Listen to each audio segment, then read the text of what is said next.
Hola, hola, ¿qué tal? Buenas tardes. Bueno, continuando con la exposición y cambiando un poquito la dinámica de la misma, voy a continuar con dos temas que son sumamente importantes para todos. El primero es las tarifas de los servicios del sector público.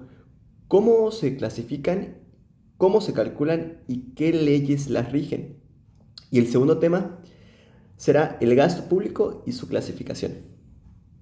Muy bien. Las tarifas de los servicios del sector público en México se determinan principalmente bajo las siguientes leyes. Tenemos como que una ley que sería la de más de arriba que nos plantea aspectos generales, nos dice como que por dónde deben ir. Y luego tenemos leyes sectoriales específicas. La primera ley de la que les hablo es la Ley de Ingresos de la Federación, la cual establece las disposiciones generales para la fijación de las tarifas que afectan a los sectores como la energía eléctrica, el transporte y el agua potable. Me refiero al transporte público. De ahí parten las leyes sectoriales específicas, que van de la mano según cada sector. Por ejemplo, respecto al agua potable tenemos la Ley de Aguas Nacionales y respecto a la energía eléctrica tenemos la Ley de la Industria Eléctrica, las cuales complementan a la Ley de Ingresos de la Federación y detallan el tema de las tarifas, ¿no? Hace un momento había mencionado el transporte público y esta como tal vamos a poder encontrar su regulación, pero en leyes estatales, las cuales tendrán su regulación según cómo se encuentre la situación de cada estado, pero eso lo veremos en unos momentos cuando entre más a detalle en cada uno de estos, ¿no? Vamos a hablar ahora del principio del cálculo. ¿Cómo se calculan estas tarifas, estas bases y qué lo rigen? Bueno, primero voy a dividir o voy a ejemplificar esto en tres sectores, que son los que ya les mencioné. La energía eléctrica, el agua potable y el transporte público. Comenzamos con la energía eléctrica. Como ya saben, quien ve todo el rollo de la energía eléctrica en México es una empresa que muchos quieren, muchos se pelean, muchos odian. Ahí cada quien dependerá de su historia con ella. Es la CFE, la cual se encarga de determinar las tarifas considerando los costos de generación, transmisión y distribución, así como aspectos regulatorios establecidos por la Comisión Reguladora de Energía, la cual se abrevia como CRE. Según la ley de la industria eléctrica, la ley de ingresos de la Federación y la ley de ingresos de la Federación, perdón, la CFE ajusta sus tarifas anualmente considerando los costos variables y fijos de operación, además de los subsidios establecidos por el gobierno para ciertos sectores. Los que somos de Yucatán sabemos que en temporada de calor, bueno, está todo el año casi, suelen subsidiar la energía eléctrica, ya que pues somos un sector que requiere cierto apoyo, ya que las temperaturas en nuestros estados son muy altas. Ahora pasamos al transporte público. En este caso las tarifas van a variar según el estado, pero generalmente se basan en costos operativos como mantenimiento de unidades, combustible, salarios y de igual manera se consideran subsidios gubernamentales para mantener la accesibilidad. Estos subsidios varían, así como la CFE, según la necesidad de la población en donde se encuentre. Son muy específicos para ciertos sectores de la población y ciertos lugares. O sea, tal vez hay lugares donde muchas partes, o sea, mucha gente de la población requiere usar el transporte público y no hay otras maneras. Entonces, pues puede que se subsidie más el tema. O tal vez en sitios turísticos donde está muy caro el transporte y la gente que trabaja ahí pues requiere moverse día con día, igual pueden obtener cierto subsidio por parte del gobierno. Bueno, continuando con el transporte público, la fijación de las tarifas se basan en la Ley de Transporte y Vialidad del estado correspondiente. Como les comentaba, respecto al transporte público, sí va a depender mucho de la ley estatal que rija el transporte de esa entidad.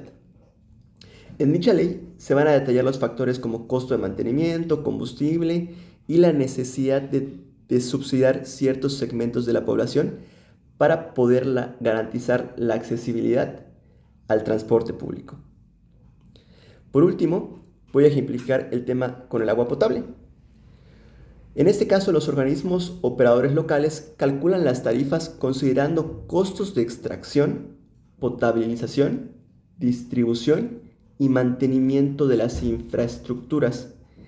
Todo esto se regula por la CONAGUA, que es la Comisión Nacional del Agua. De acuerdo con la Ley de Aguas Nacionales y la Ley de Ingresos de la Federación, las tarifas serán ajustadas periódicamente por los organismos operadores, considerando, como ya había mencionado anteriormente, los costos de extracción, tratamiento y distribución, además de los costos de mantenimiento de las infraestructuras para poder brindar el servicio a la población. Rasgos generales de esto lo podemos encontrar en los artículos 1 y 2 de la Ley de Aguas Nacionales. Ya terminando con el tema de las tarifas del sector público, voy a pasar al gasto público y cómo se clasifica este. Primero, por definición, podemos encontrar la definición de gasto público en México en una ley que se llama Ley de Presupuesto y Responsabilidad Hacendaria. Esta ley define el gasto público como el uso de recursos para satisfacer las necesidades colectivas y promover el desarrollo nacional, regulando su ejecución, control y evaluación. Ahora vamos a ver cómo se clasifica el gasto público. Bueno, pues aquí tenemos varias maneras de clasificarlo. La primera es su finalidad. Tenemos también su naturaleza económica y su temporalidad. Cada una de estas divisiones cuenta con ciertas subdivisiones, las cuales les voy a explicar ahorita. Si hablamos según su finalidad, podemos dividir esto en tres tipos de gasto: el gasto social, el gasto económico y el gasto administrativo. El gasto social nos habla de que es el que va dirigido a sectores como la educación, salud, vivienda y cultura para mejorar el bienestar social. El gasto económico es el que va dirigido más que nada a las inversiones en infraestructura, agricultura, industria y comercio para así poder impulsar la economía nacional. Y el tercero sería el gasto administrativo, el cual va de la mano relacionado con el funcionamiento y mantenimiento de la administración pública. Pasamos a la segunda clasificación, la cual es según su naturaleza económica. Según su naturaleza económica, tenemos igual varias subdivisiones, en este caso solo encontramos dos, las cuales serían gasto corriente y gasto de capital. Si hablamos del gasto corriente, podemos entender que es el gasto que está destinado al mantenimiento de servicios y operaciones regulares de gobierno. Y si hablamos del gasto capital, debemos entender que son las inversiones en activos fijos y programas de desarrollo que generan beneficios a largo plazo. Y ya por última clasificación, tenemos al gasto según su temporalidad.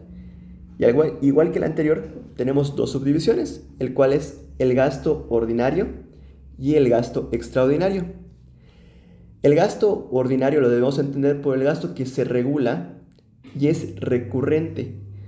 Entre este tipo de gasto podemos encontrar a los salarios y servicios públicos continuos. O sea, es de cierta manera todo lo que ya está planeado.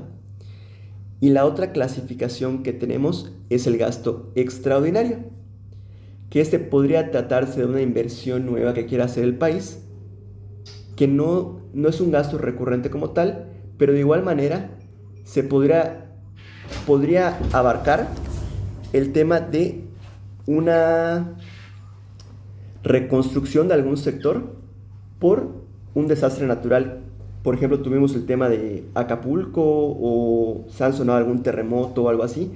Puede ser parte que no esté considerado dentro del presupuesto, que te pueda servir para apoyar a un sector en caso de algún desastre natural. Por último, contamos con, voy a brindar unos ejemplos acerca de los gastos que tenemos. Igual son las tres categorías que les había comentado con anterioridad, que son gasto social, gasto económico y gasto administrativo. El gasto social lo podemos encontrar regulado en la Ley General de Educación y la Ley General de Salud, donde se especifica la asignación de recursos para mejorar la calidad educativa y el acceso a servicios de la salud. Esto lo podemos encontrar en el artículo 3 de la Ley General de Educación y en el artículo 2 de la Ley General de Salud. Respecto al gasto económico, según la Ley de Obras Públicas y los servicios relacionados con las mismas, se asignan recursos para proyectos de infraestructura que promueven el desarrollo económico. Esto lo podemos encontrar en el artículo 1 de la Ley de Obras Públicas. Y por último, tenemos el gasto administrativo. Este gasto administrativo lo vamos a encontrar en la Ley Orgánica de la Administración Pública Federal, la cual se encarga de regular los recursos destinados al funcionamiento de la administración pública, incluyendo los sueldos, los gastos de operación y demás, ¿no? Y esto lo podemos encontrar en el artículo 1 de la Ley Orgánica de la Administración Pública. Y bueno, con esto concluyo esta cláusula extraoficial de la exposición y le doy paso a mi compañero para que continúe con los demás temas.